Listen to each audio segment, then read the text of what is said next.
आमदार विजयकुमार देशमुख यांच्या प्रयत्नातून गुरुवारपेठ परिसरातील रस्त्याचे काम पूर्ण। गुरुवारपेठेतील शंकरलिंग मंदिर परिसरातील काही रस्त्यांची दुरावस्था झालेली होती। सदर ठिकाणची पाहणी करून आमदार विजयकुमार देशमुख यांच्या प्रयत्नातून नगरसेवक अमर पुदाले यांच्या पाठपुराव्याने हा सिमेंट कॉन्क्रीट रस्त्याचे काम पूर्ण झाल्याने नागरिकांकडून या कामाचे आभार व्यक्त केले जात आहे।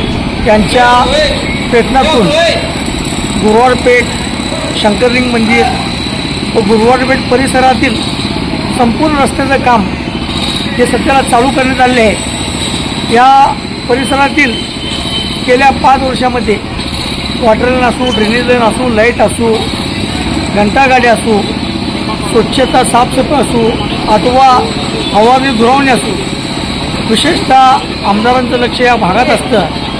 त्यामुळे या भागातील जे विकास कामांची गती इतक्या मोठ्या प्रमाणात आहे तर इकडला परिसर बघितला तर तुम्हाला कुठेही 1 रुपयाचं काम शिल्लक राहिलेलं दिसणार नाही। अशा पद्धतीचं काम या ठिकाणी आमदार साहेबांनी उभा केलेलं आहे। मी ह्यापुढील देखील काळात त्यांची कृपादृष्टी या भागात अशीच राहावी एवढी विनंती करून माझी 2 शब्द। यावेळी नगरसेवक अमर पुदाले, सामाजिक कार्यकर्ते प्रवीण दरगो पाटील, विशाल मनोरे आदी नागरिक उपस्थित होते।